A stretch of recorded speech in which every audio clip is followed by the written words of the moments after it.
Hello, everyone, and welcome to Fashion Coffee Hour. I'm Stanley Smith, and I'm here as always with Marcy Carmack.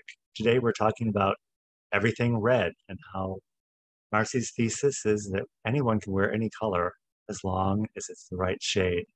So, we're going to get right into that. The hourglass has been turned over, and our hotline is available for anybody with a fashion emergency. You're welcome to call.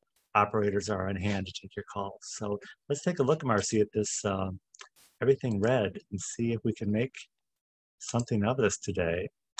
So we started off with part of the inspiration for today's talk was a story I'd heard years ago about Jackie Kennedy. And Marcia reminded me that Diana Vreeland hates Vreeland? nostalgia. Vreeland? Vreeland. I'm trying to make her into a Dutch lady. Um, hates anything having to do with nostalgia. So I have to say, intuitively, I do kind of hate to lead off with anything Jackie Kennedy's. That does seem very cliche, but the story I heard about this particular red coat that Jackie's wearing in this picture was that she was planning a trip to visit Canada while she was First Lady of the United States.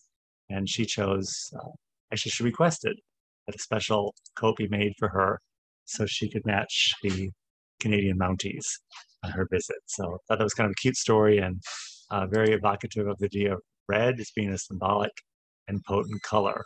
And then Marcy, if you can reach that book, we'll show the book real quickly. A regular contributor to Fashion Coffee Hour, Stephanie Leese Enrich, gave me this book about Barney's window display. And in this Simon Noonan. Simon Doonan, I can't do better than that. And in this book, there's really this really terrific photograph of Christmas window display of Nancy Reagan in the in the White House looking out. We can't see her expression, but I'm sure she has a forlorn look. So we don't need this. No, we don't need that. Okay. I just wanted to give credit to the book.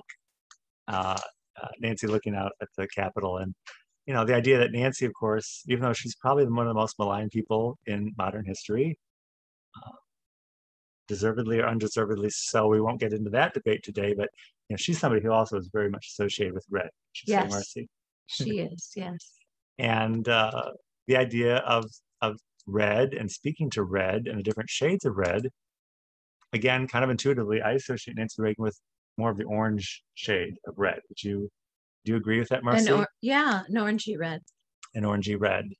And you mentioned that has to do with picking your right shade has to do with your skin tone, your colorization, and your hair, your whole palette. And you compared it to a painting. Is that right? Yeah. Yeah. I mean, that in the past they've kind of dumbed it down so that people think they can only wear winter or spring, but there's much more available to each person. And then I know you're using that idea of winter and spring reluctantly because that's attributed to that Color Me Beautiful book. Mm-hmm.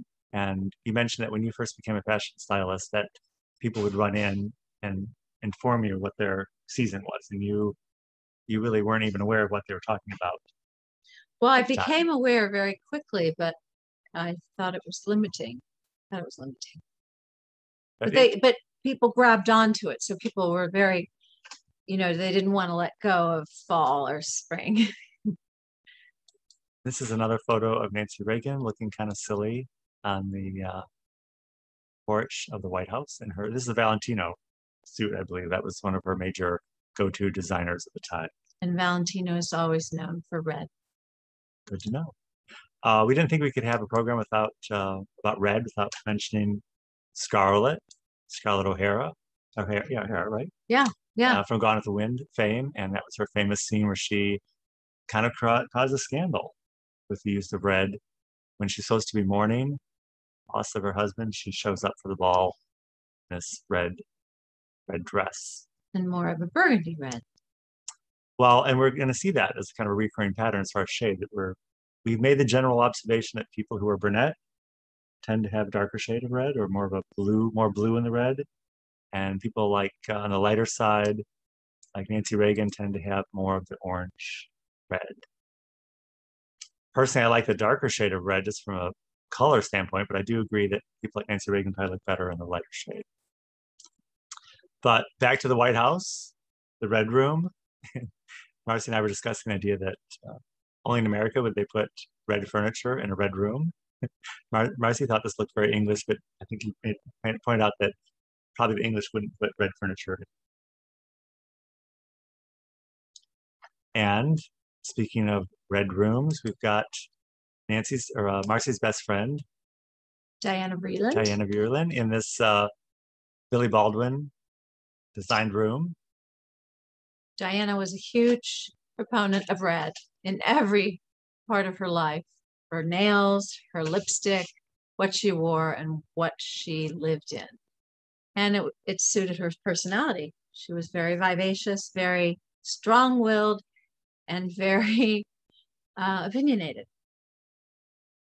And this photograph I read in the credits was by Horst, which after reading that, I guess the pose is very horse-like. If you look at any photographs of horse, they're oftentimes ladies lounging on a chase or something evocative of that style. And then this other photograph we have of Diana.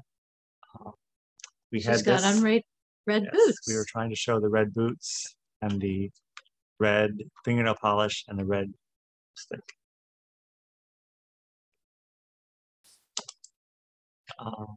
Kate Middleton, various shades of red. Marcy, which ones do you think are more successful and less successful here, and why? Well, it has something. I mean, I think the least successful is the one on the right, and it has something to do with the dress too. The style of the dress I'm not crazy about, but I think she looks better in vibrant colors. Although we are going to see her in a subdued burgundy. She looks exquisite. She can wear a lot of styles and a lot of shades of red. And look, you'll see, you know, in the center, she's slightly suntanned. It must be summertime. And in other photos, she's more, you know, pale. Mm-hmm. So again, it has to do all with your coloring. And then we looked at the idea of the power tie in the 80s, which we still see. A lot of politicians wearing the red tie. Yes. Yes. And so, yeah, we were trying to find a famous person that wears red ties, and we only came up with one.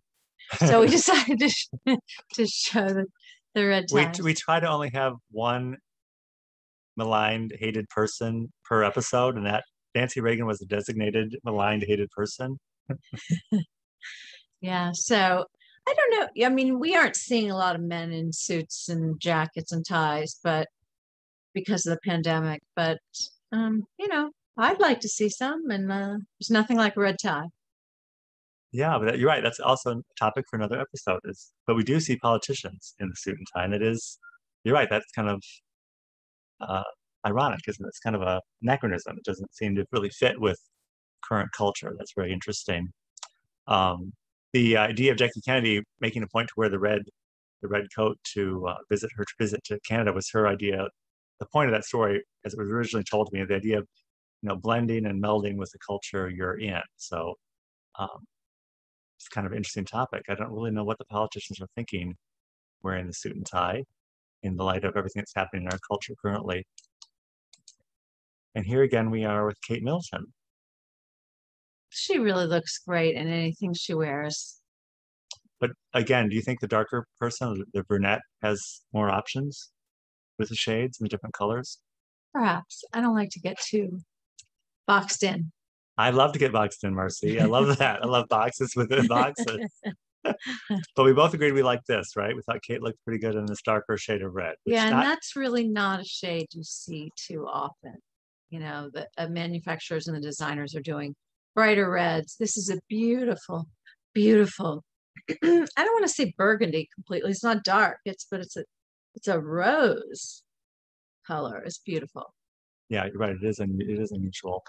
We were talking earlier about most people when they ask what their favorite color is. Many people will say red, and I always cringe at that because I associate red with Christmas, and of course, I hate Christmas, and I think it's an overused color for any season or any time. Stan, I didn't know you hate Christmas. Yes, I hate Christmas. Yes. I want Christmas goodness. to just blow up in a big fireball. And then here we have Mick Jagger and Jerry Hall. Yes, they're very young. Look at them. So young. And Mick is in his red rock and roll jacket. Yes, but And now today we'd call it metrosexual, but you're saying he pulled it off because he was a rock star, right? yes, So yes, rock star kind of transcends the shade category. Like you can wear anything if you're a rock star. yes, yes. And we like this red dress. It's not really a red dress. It's got some other colors woven in there, but both of us think that Jerry looks exceptional in this combination of colors. Yes, but she's wearing her straps down because she just has to get a little sexiness in there, right? Right. And this is Queen, Letizia. and this she is of Spain, Letizia of Spain. Uh-huh. Yes. And this is a Carolina Herrera dress. Yes. And it looks like two different dresses from one photo to the other, but I think that's just the exposure. So I would think the color's more like the first one. And Carolina is the designer we looked at early on in Fashion Coffee Hour. Yes. You remember that she had a number of red um, additions in her collection at the time. And actually, we looked at some of her branding. A lot of her branding includes red. But this is a very nice dress, a very nice color. Again, she's darker, and this is actually in this photograph, which I believe is more true because this is more overexposed. It's the darker, it's more blue in the red, right? Mm-hmm. That's working with her dark colors. Other royalty on the history of red, Princess Diana. Princess Diana looked good in everything she wore as well. I was saying that this is from the 80s or something, don't you think? So she's wearing red shoes, which is, you're less likely to wear red shoes with your red dress today. You do a metallic, or what would you do? Metallic, nude. Yeah, one of those. And also, I guess it's from the 80s, Pretty Woman. Yes. Everyone loves Julia Roberts in Pretty Woman. And here she is in red. And she was probably kind of light brownish, reddish hair, right? In that character. And then she was wearing the red, which I would think would be kind of an awkward pairing, but she seemed to pull it off, right? Yeah. Yeah. We don't know exactly. I mean, with photography, it's difficult, but yeah. It may not have been the best shade for her, but yeah, she can pull it off. But almost for this scene and this storyline, it almost would have to have been a red dress, wouldn't it? Right. But there's so many shades within red. Yes. It might have been a slightly different shade. And here we have Audrey Hepburn. Don't you just smile when you see her? Well, I think she's smiling. She actually is wearing the red shoes with the red dress. Well, you know, it changes over the decades, but a gown with red shoes is a little less it just doesn't stick out like a short red dress with red shoes. Oh, interesting. I think she's in I think she's on the steps of the Louvre with the Nike of Summer Thrice in the backdrop, which is always, it's always important no matter what shade you're wearing to have the right backdrop. Yes. Yes. Well, and it's important to have a coffee hour partner that knows the name of the backdrop. Marcy, I have my red scarf. Grab my red scarf. That's the only thing red I own. I own one red thing. Thank you, Marcy. This is my one red thing I have, and I only wear it once a year, and I wear it after Christmas time, like after Christmas and after Valentine's Day, when every red holiday is over, then I wear red just before springtime. That's the only time, because otherwise I hate red because, as I mentioned, I hate Christmas. In addition to... He doesn't like his birthday either. I don't celebrate birthdays. This came up, I don't remember how, I guess because Nora Gaynor had her broken ankle story, so I had to bring up this working girl, because last time anybody made having a broken anything look fashionable was Sigourney Weaver in the film Working Girl, and then I was intrigued the fact that her character wore red, and I thought that was amusing. So that is a definite blue-red. It's definite blue-red, which seems to work well for the brunette. I agree. That's one trend we're kind of picking up on, and only because this is the first episode we did about color. We're talking about wardrobing here at the end. I did sneak this in. This is my casual thesis. I mean, Marcy has her thesis about you can wear any color as long as it's the right shade. my thesis is if you're setting up a drama or a pairing of people for a presentation, it's important to think of color. And the formula that I picked up on over the years is I call it the Gilligan's Island formula. Of course, they were all trapped on this island and had no wardrobe changes available to them.